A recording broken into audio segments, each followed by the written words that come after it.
Welcome back to the channel. In today's video we are moving on to the next episode in my category breakdown series, and in this video we are taking a look at the Best Director category. And as always, if you're new to the channel, pretty much just a quick rundown of what this series is in every single one of these videos we're taking a look at every single category at the Oscars, and then taking a look at all of the nominations inside of them.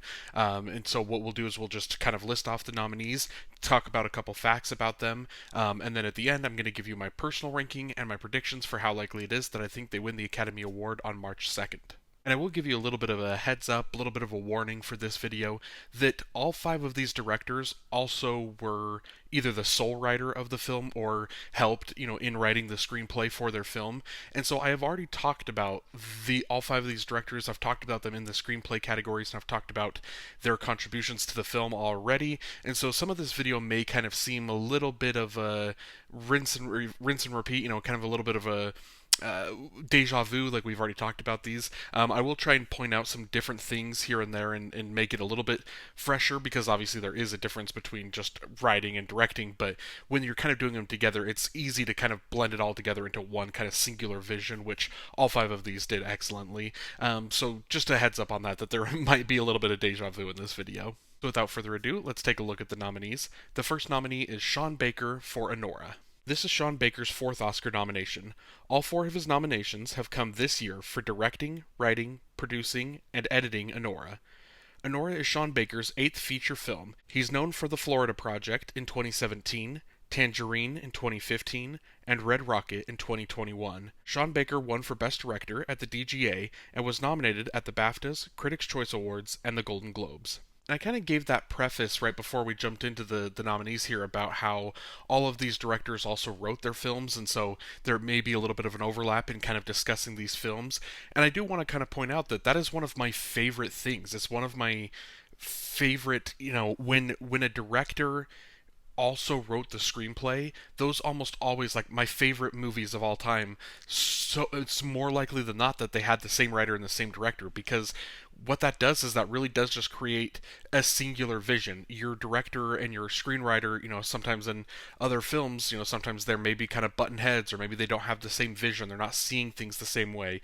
The screenwriter maybe kind of write a scene, and then the director looks at it and they interpret it a different way, and all of a sudden now we just got a little bit of a disconnect going on, and it's not quite translating as perfectly as it could have otherwise. But when you're directing your own screenplay that you wrote, that's where you kind of get that singular vision and where it all works so well. And so I love that in films, and I think Anora is one of the best examples this year kind of that singular vision. Sean Baker in particular, as a director, he does have a very unique style. He has a very, just a classic kind of staple of his films. A lot of his films kind of share similar themes, and so he has a very kind of specific pocket of kind of humanity, and just of in people that he is most likely, the stories that he likes to tell. Anora isn't kind of like his other films, like Tangerine, where we kind of are following these two specific characters, and it's kind of this very low budget, very kind of just focused on the day in the life of these two characters and what they get up to. And it's, you can tell with some of Sean Baker's other films, it is very kind of, just kind of handheld cameras and really kind of these close shots as we're kind of following these characters around, and it's very kind of just kind of go with the flow, in a sense, where sometimes the plot kind of takes a back seat to just kind of the vibes, or just the way that he's just kind of able to shoot, the atmosphere that he's kind of building and setting with the scenes. Anora isn't like that. It has those same kind of flourishes, and it has those kind of the touches that Sean Baker likes to bring to his films, but it's set on a little bit, not that Anora is some massive budget, but a little bit bigger of a budget, and it's set, you've got the nicer cameras, and you've got, it kind of a little bit further back, everything kind of looks, more polished than some of Sean Baker's previous films do. And so I think you're kind of implementing these two things of a little bit of a bigger budget, a kind of a bigger production, definitely a bigger kind of narrative script, as some of his other films are just kind of very personal, and just like in Tangerine is the example I'm thinking of, probably because it's the most recent Sean Baker film that I've seen. But it's, just kind of this day in the life of these two characters and what kind of happens. And then you get to the end of the film and it just kind of ends, and it doesn't necessarily resolve a whole lot of things, but that's because the whole point of the film is you're just kind of following these characters for a day. So obviously when the day ends, the film ends, and it works for that film.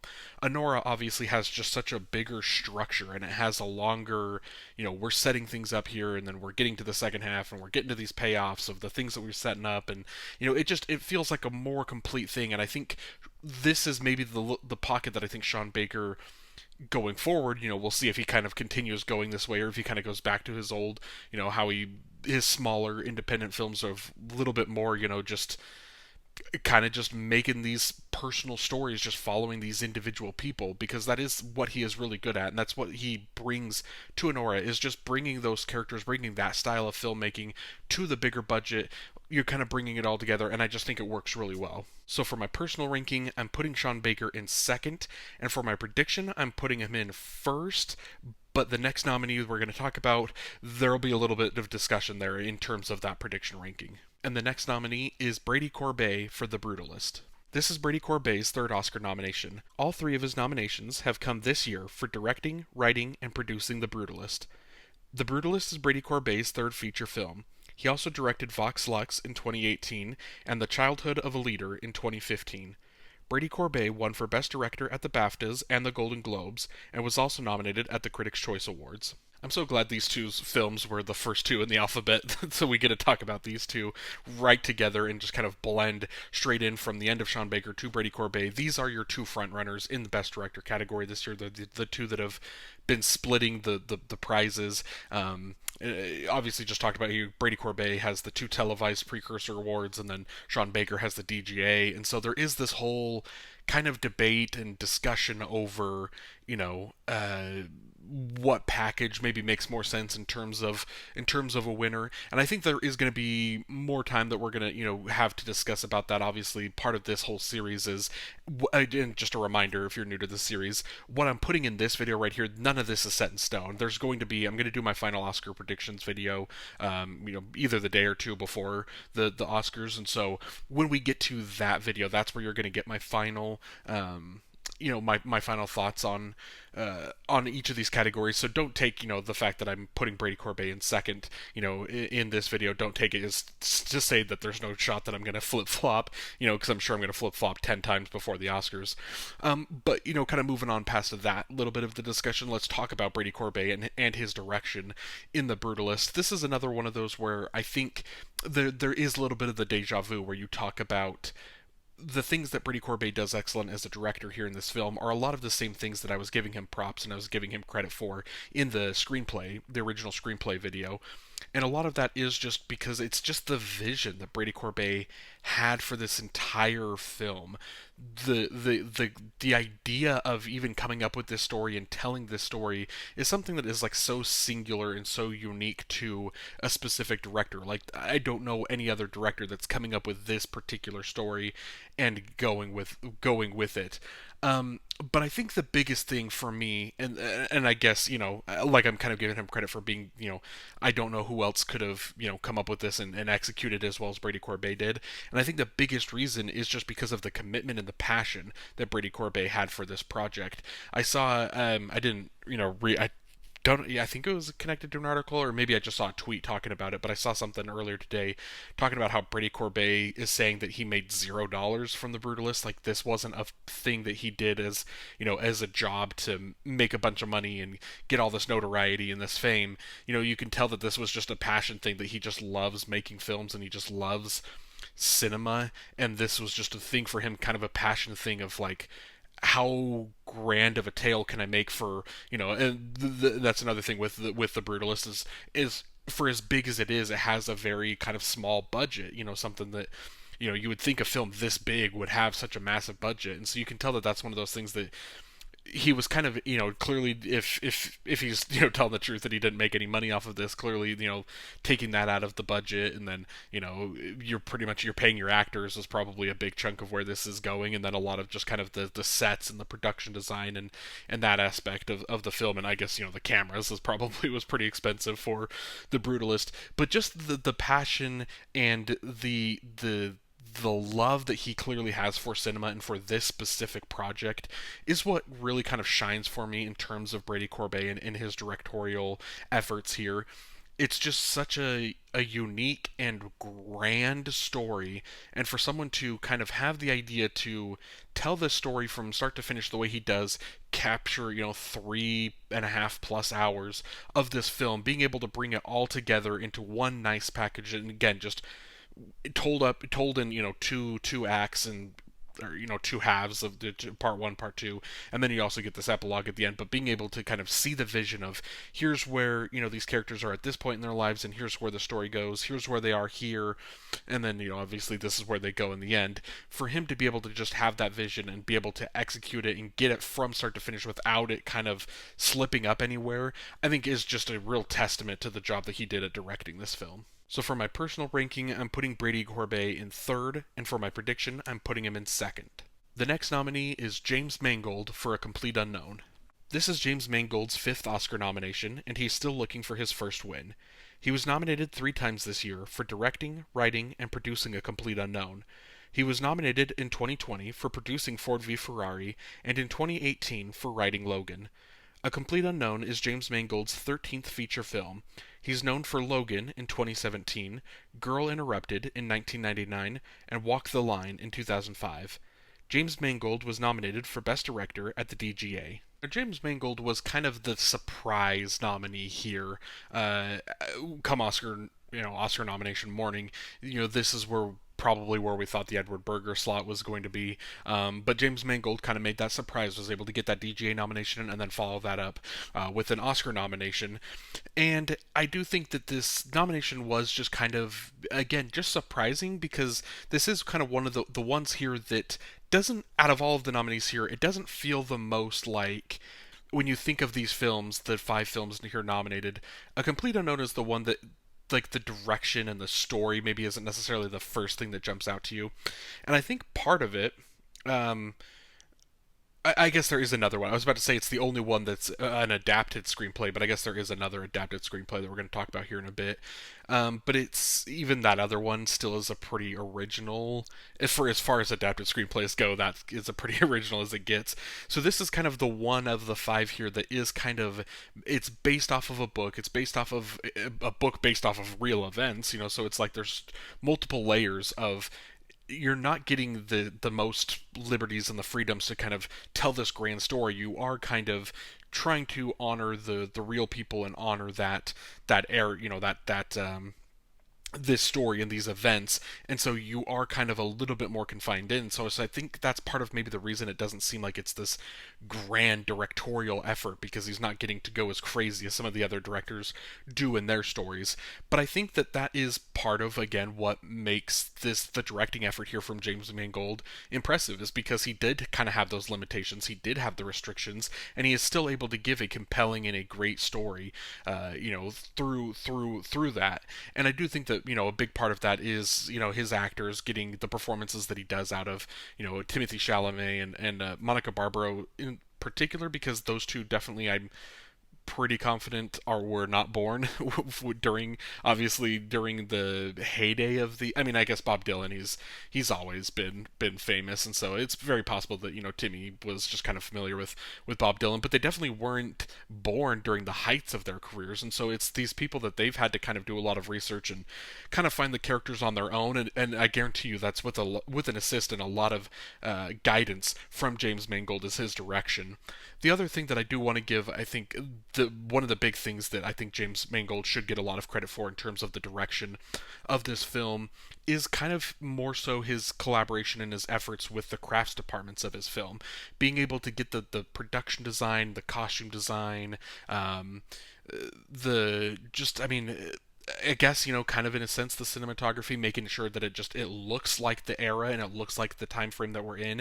I think it would be very easy for you to, as a director, to have this period piece, and then, you're kind of just not really paying attention, or you're not really kind of focused, and you kind of are just letting things slip, and all of a sudden, you're getting cars or something in the background of your shots and things that didn't exist in that time, and all of a sudden, if you're just kind of lazy as a director and not making sure that you're filtering through everything and making sure that everything is authentic as it can be to the time period from the story which you're telling.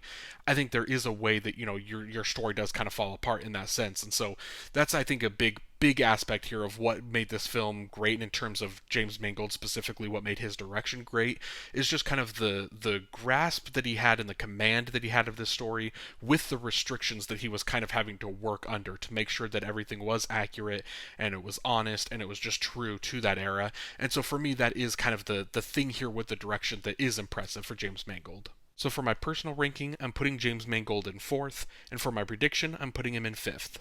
The next nominee is Jacques Audiard for Emilia Perez. This is Jacques Audiard's fourth Oscar nomination. All four of his nominations have come this year for directing, writing, and producing Emilia Perez, as well as writing the song El Mal from Emilia Perez. Emilia Perez is Jacques Audiard's 10th feature film. He's known for The Sisters Brothers in 2018, A Prophet in 2009, and Paris 13th District in 2021. Jacques Audiard was nominated at the DGA, BAFTAs, the Critics' Choice Awards, and the Golden Globes. Now, I would say that Jacques Audiard here in this category, he is probably the nominee here that is definitely kind of been self-inflicting, I think, the most damage to himself in terms of his category and in terms of his nomination here. He is kind of gone on record of some of the quotes he's been giving in the last little couple weeks of this news cycle. Some quotes that he's giving specifically about Carla Sofia Gascon and that whole controversy.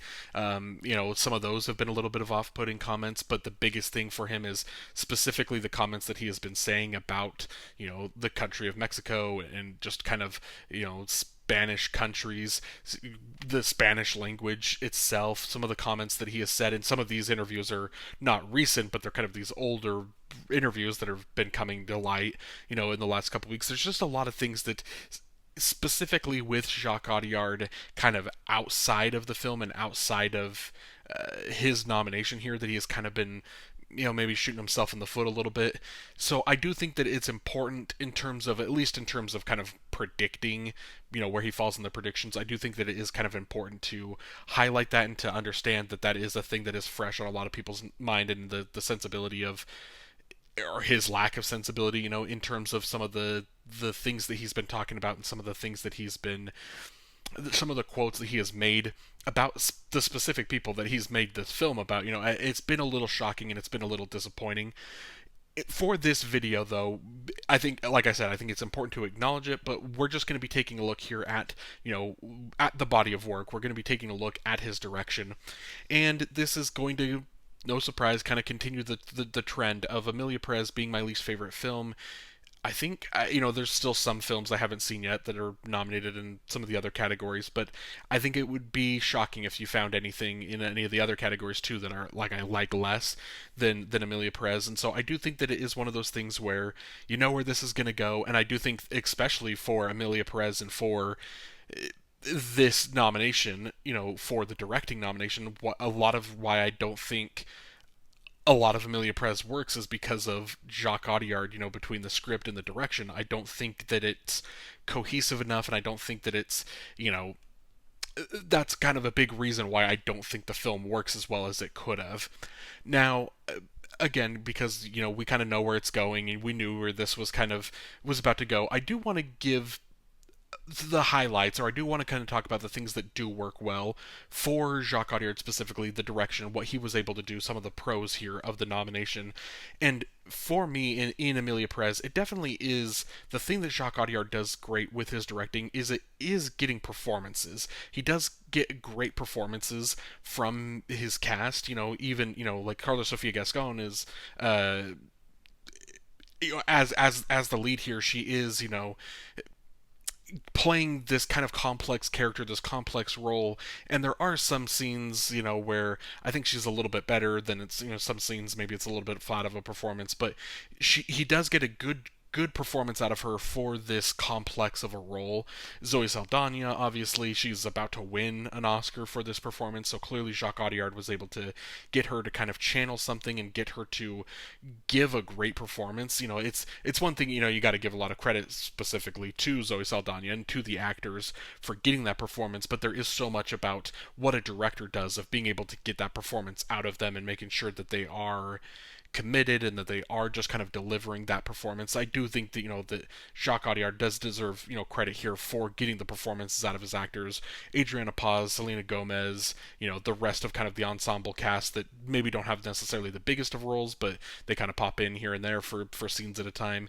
He gets a great performance out of everyone. That is one of the things that I will say about Emilia Perez that isn't necessarily as bad as some of the script and the direction and some of the technical stuff. There's a lot of that doesn't necessarily work, and so in a sense, sometimes I don't think the performance necessarily works, but it's not because of the actors.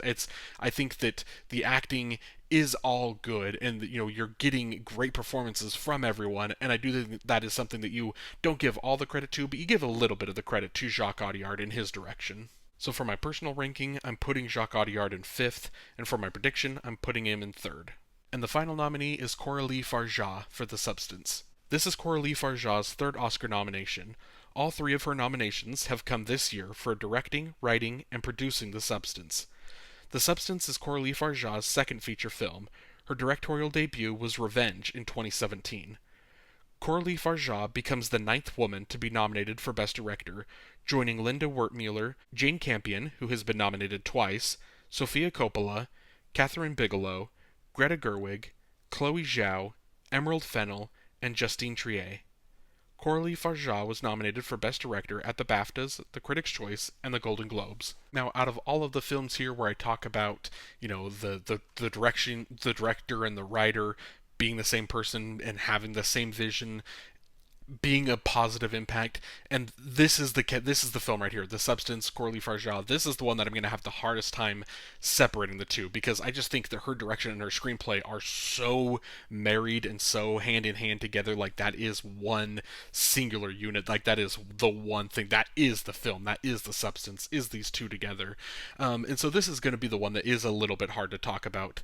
What Coralie Fargeat has done here with just this wholly unique original idea, this thing that is so insane and beautiful and disgusting, and it's such a crazy concoction of a film to be able to come up with this idea and to be able to first get it onto paper and then being able to put it onto the screen as well as she did is something that is just absolutely worth highlighting. I will say that some of the things that we're talking about when we talk about her direction that we didn't talk about or you don't really talk about a whole ton in the screenplay, is kind of her control and her command of this world that she's set up. And I guess I did talk about this in, I don't remember what video, it might have been the screenplay video, but this is a world that she has created here, set in this Los Angeles, supposedly, but it's kind of this otherworldly, feels like a different universe's version of Los Angeles, and so it kind of plays by these different rules. And I think she does an excellent job of just kind of creating this world, and it's one of those things that if you watch The Substance and you're watching it with like such a critical mindset, and if you're Cinema Sins, I'm sure that, if he ever covers that movie, there's going to be a billion things that you're like, well, that doesn't make sense. This doesn't add up. Like, what's going on here? Like, how would she do this? How would this celebrity, just kind of walk into this coffee shop and no one recognizes her? And how is she, she never even gave credit card information. How is she buying this, this black market drug? Who's behind it? Like, there's so many different things that if you're kind of looking at it through a Cinema Sins mindset, you're going to find a lot of things that you can kind of pick apart. But I think the idea is once you understand Coralie Fargeat, you understand the direction that she had for this film, the world that she was building, the world that she was crafting, and you understand that this world doesn't necessarily play by the rules that we have in our world. All of a sudden you get a better idea of the vision, and you're getting a better idea of the entirety of the story. And I will say that there is a lot of stuff with Coralie Fargeat in this film as well. That, again, with all the directors, you can give them credit for all of the acting performances in their film. That each director is obviously doing a great job of getting the acting out of their characters. But for Coralie Fargeat specifically, I'm going to mention the last 30 minutes or so. It's not necessarily the performance that she's getting out of the characters that are kind of involved in that last 30 minutes. Again, I'm kind of tiptoeing around this because I don't want to spoil anything, because I want you to see the substance, and I want you to see it as blind as possible. So I'm not going to say exactly what it is, but there is a character in particular in the third act that it's maybe not necessarily the acting from this character that is worth highlighting, but it's just the whole concept and the whole execution of getting this character, realizing this character, getting this character created, and getting this character to do the things it does, I think is just such a testament to the excellent direction from Coralie Fargeat. The way that she was able to tell this story for the first, I don't know, what would it be, an hour and 45-ish minutes or so. You're getting a great story, and you're getting these a little bit more as grounded as the substance could be kind of moments there in that where you're telling this story. And then for her to just have the creative decision of just going off the rails for the last 30 minutes of this movie and just going all the way out there and being able to execute it on it as well as she did. That for me is what made her clearly my favorite director of these nominees in this year, and what makes her film The Substance a horror film that, in a category that, or in a genre that just does not get recognized by the Oscars. That's what got her film recognized at the Oscars this year. So obviously she just did a phenomenal job with this film. So for my personal ranking, I'm putting Coralie Fargeat in first, and for my prediction, I'm putting her in fourth.